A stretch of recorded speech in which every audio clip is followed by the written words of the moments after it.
আসসালামু আলাইকুম, welcome back to my channel Zaki's cooking blog থেকে আরও একটি নতুন ভিডিও দেখার জন্য সবাইকে স্বাগতম। আজকে বানাবো নুনের পিঠা। বাংলাদেশের সিলেট অঞ্চলের জনপ্রিয় এই নুনের পিঠা। অনেকেই আবার এই পিঠাকে নুন বড়া বা নুন গড়া পিঠাও বলে থাকে। একবার বানিয়ে মাস জুড়ে সংরক্ষণ করতে পারবে ফ্রিজে রেখে, এবং ফ্রিজ থেকে বের করে যখন খুশি তখন ডুবা তেলে ভেজে নিতে পারবে। মজাদার এই পিঠা একবার বানালে বারবার খেতে ইচ্ছে করবে। তো দেখা যাক কিভাবে নুন গড়া পিঠা তৈরি করি। প্রথমে আমি এখানে 1.5 কাপ পরিমাণে পানি নিলাম। তারপরে এখানে দিয়ে দিলাম বড় একটা পেঁয়াজ কুচি। এখন দিয়ে দিব 3-4 কোয়া রসুন কুচি। তো তোমরা যে যেরকম করে বানাও সেরকম করে কমিয়ে বাড়িয়ে নিতে পারো। তারপরে এখানে দিয়ে দিলাম 3-4টা কাঁচা মরিচ কুচি। যে যেরকম ঝাল খেতে পছন্দ করো সেরকম এখানে ব্যবহার করতে পারো। তারপরে দিয়ে দিলাম স্বাদ মতো লবণ, আধা চা চামচের মতো মরিচের গুঁড়া, আধা চা চামচের মতো হলুদের গুঁড়া। তো সবগুলো উপকরণ দেওয়া হয়ে গিয়েছে। এখন কিছু সময় আমি জাল করে নিব।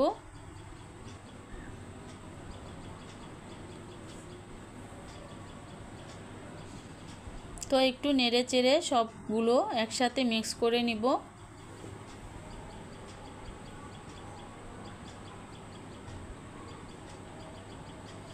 তো দেখো এই পর্যায়ে এখানে বলক উঠে গিয়েছে। এখন আমি দিয়ে দিব চালের গুঁড়ো।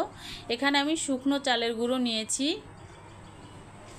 এখানে আমি 1.5 কাপ পরিমাণে শুকনো চালের গুঁড়ো নিয়ে নিব। তোমরা চাইলে কমিয়ে বাড়িয়ে নিতে পারো।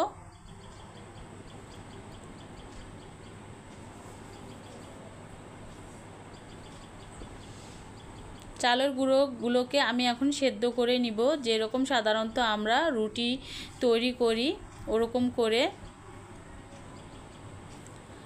তো কিছু সময় একটু জাল করে নিচ্ছি, নাড়াচাড়া দিচ্ছি না।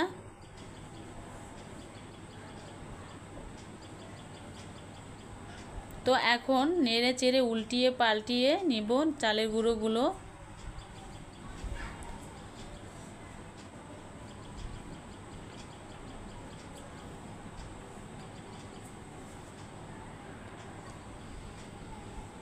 একদম মিডিয়াম আঁচে সেদ্ধ করে নিতে হবে।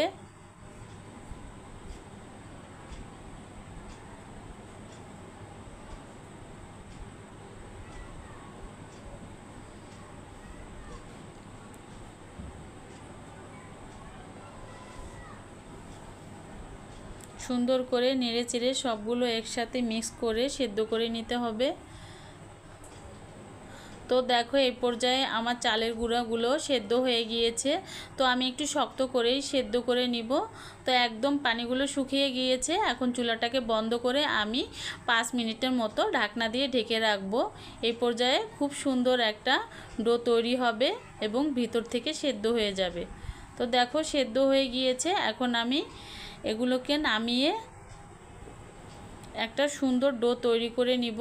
তো এটা কিন্তু একটু গরম গরম থাকা অবস্থায় হাত দিয়ে মেখে নিতে হবে। তো হাত দিয়ে মাখার জন্য আমি একটা বড় একটা প্লেটের মধ্যে ঢেলে নিচ্ছি।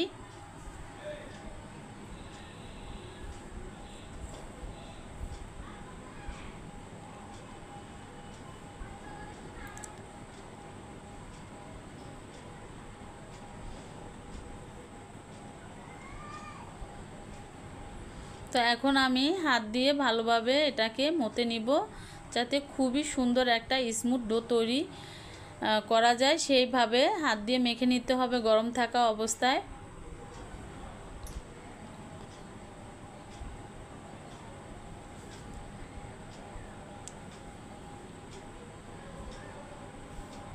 তো কোনো দানা নাই ভিতরে, দেখো একদম পুরো সফট হয়েছে ডোটা।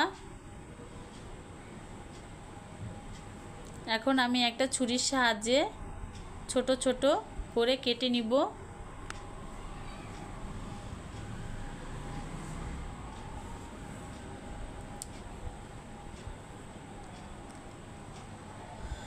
তো আমার কাটা হয়ে গিয়েছে। এ পর্যায়ে আমি রুটির মতো বেলে নিব। তো এখানে রুটি বেলার জন্য ফিরে নিয়ে নিলাম। তো এখন গোল একটা ডো তৈরি করে নিব হাতের সাহায্যে, যেরকম আমরা রুটি বানাই সেরকম করে।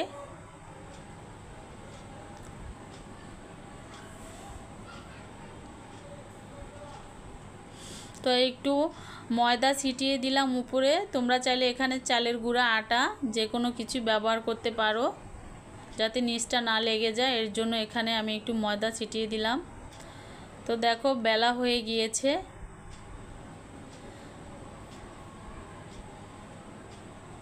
তো আমি রুটিটা কিন্তু একদম মোটা কিংবা একদম পাতলা করে তৈরি করিনি, আমি বানিয়ে তোমাদের সাথে শেয়ার করব কতটুকু পরিমাণে পাতলা করেছি। তো দেখো এখানে একটা কেকের ডাইস নিয়েছি কাটার জন্য। তোমরা চাইলে যে যেরকম করে নকশি করে কেটে নিতে পারো, ছুরির সাহায্যেও করে কেটে নিতে পারো, যে যেরকম করে সুবিধা হয় সেরকম করে কেটে নিতে পারো। প্লাস্টিকের ঢাকনা থাকলে সেটা দিয়েও ওরকম করে কেটে নিতে পারো। তো এক এক করে আমি সব পিঠাগুলো কেটে নিলাম।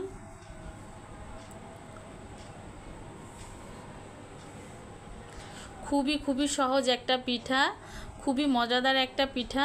তো দেখো কীরকম আমি পাতলা করেছি পিঠাগুলো।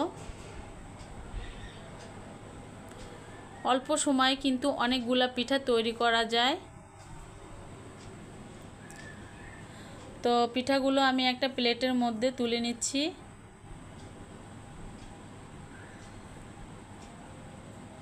তো একইভাবে আমি সব পিঠাগুলো আমি তৈরি করে নিব।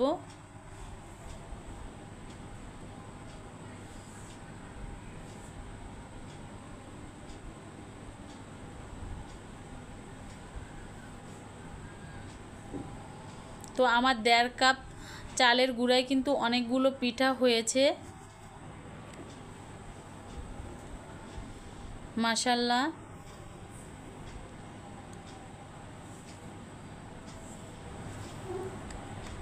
তো আমার সব পিঠাগুলো বানানো হয়ে গিয়েছে। দেখো এখন আমি চলে যাব চুলায় ভাজার জন্য এখানে একটা কড়াই বসিয়ে দিয়েছি। কড়াইটা আগের থেকে গরম করে নিয়েছি। এখন এই পর্যায়ে এখানে পর্যাপ্ত পরিমাণে তেল দিয়ে দিব। তেলটাকে খুব সুন্দর করে গরম করে নিতে হবে হাই হিট করে। তো দেখো তেলটা গরম হয়ে গিয়েছে। এই পর্যায়ে এক এক করে আমি পিঠাগুলো ভেজে নিব।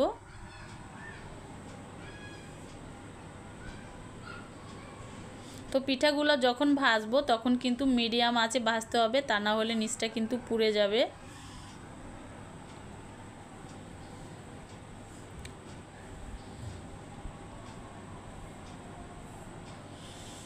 তো উপর দিয়ে একটু এভাবে তেল ছিটিয়ে দিলে তাড়াতাড়ি কিন্তু পিঠাটা ফুলে ওঠে, মাশাআল্লাহ।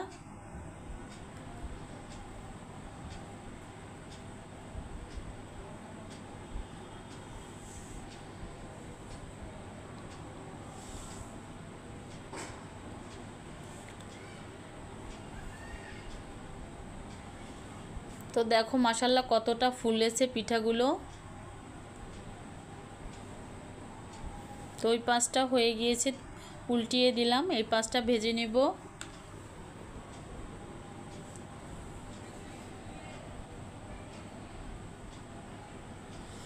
তো আমি এখন পিঠাগুলো তেলের থেকে তুলে তেল ঝরিয়ে নিব।